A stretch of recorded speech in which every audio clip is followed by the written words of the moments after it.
is this frequency currently in use? This is KN4 KCS.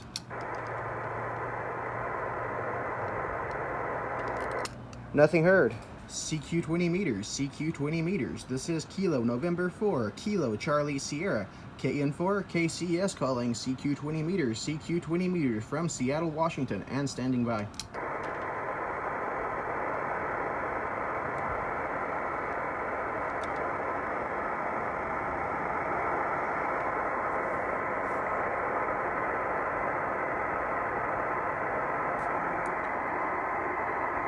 Bumping it up there. That's QSO also in Seattle.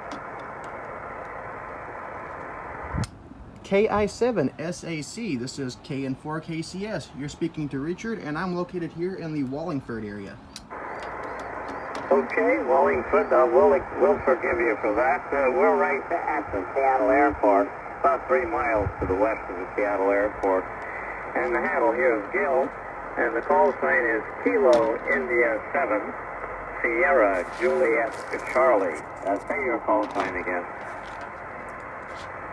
The call sign here is Kilo November 4 Kilo Charlie Sierra, and you are actually my first HF contact that was not on field day.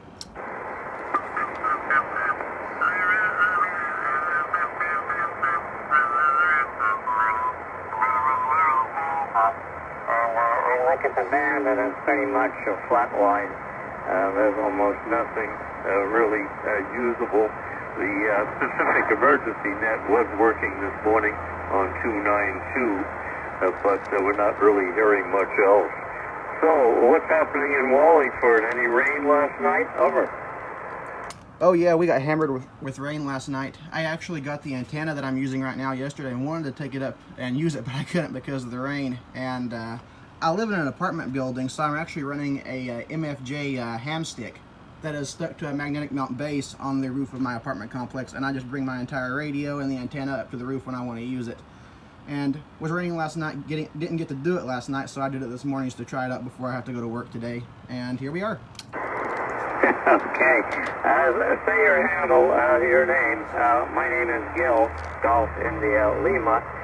And we're operating a brand new Meritron AL1500 for the first day or two, and putting out about 1500 watts on peak, and it looks like it's tuning pretty well. I had to call them a couple of times to figure out some of the assembly instructions which weren't that clear.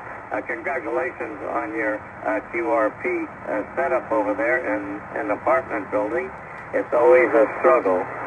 When I started in 1952 with hamming, I built a little home built, about 20 watts output, I suppose, and I threw a wire out the window, and along with killing everybody's analog television for miles around, and plenty of complaints banging on the door, we were able to contact people around the world with that 20-watt little piece of hand-built equipment.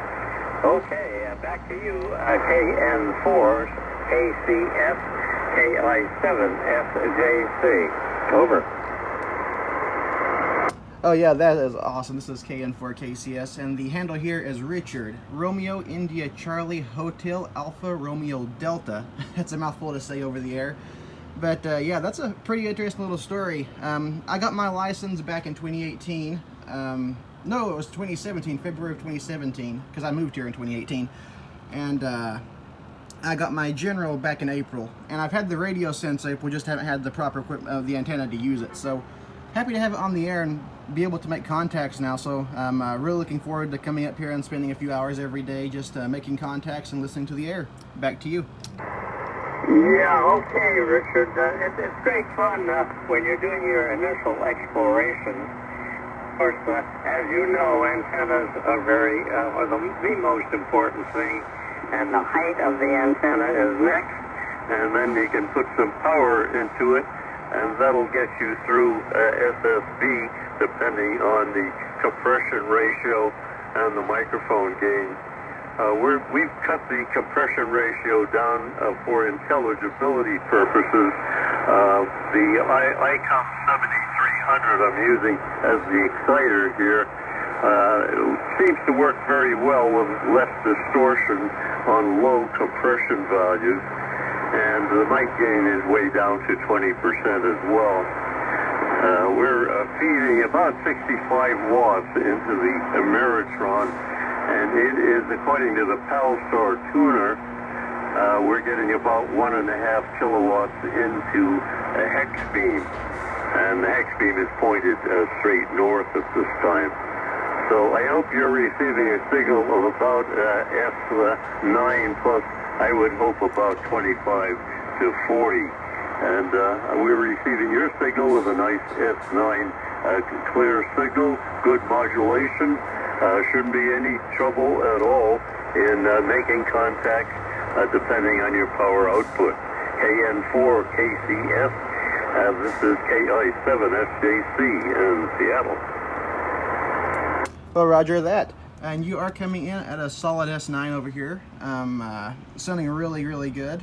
And I'm glad my transceiver is sounding good too. I've not had it on the air prior to this. The person I got it from said that he had it on the air and got some really good reports, but he actually got it at the Mike and Key Hamfest back in March in Puyallup, and the radio itself was broken. It didn't work, it didn't turn on, and he took it and he fixed it, and then he sold it to me for a pretty good price, I think. It's a little bit older. It's an IC730, and people sometimes think when I say that, they ask, oh, you have a 7300. No, it's a 730, and it's a bit of an older radio. It was made for mobile use. It was made back in the late 70s, early 80s, and it's a really nice little radio. It's all just buttons and knobs and no digital screens or anything like that, but it does what I need it to do, and I like the way it looks, so I'm happy with it. Okay, Richard, whatever makes you happy. The buttons and knobs always made me happy too, and the meters too. I love to see all those needle meters. Unfortunately, the Icom 7300 uses a video display, and I like the spectral display and the audio display, but the S meter is a video device, a little bar chart, and really not happy about that.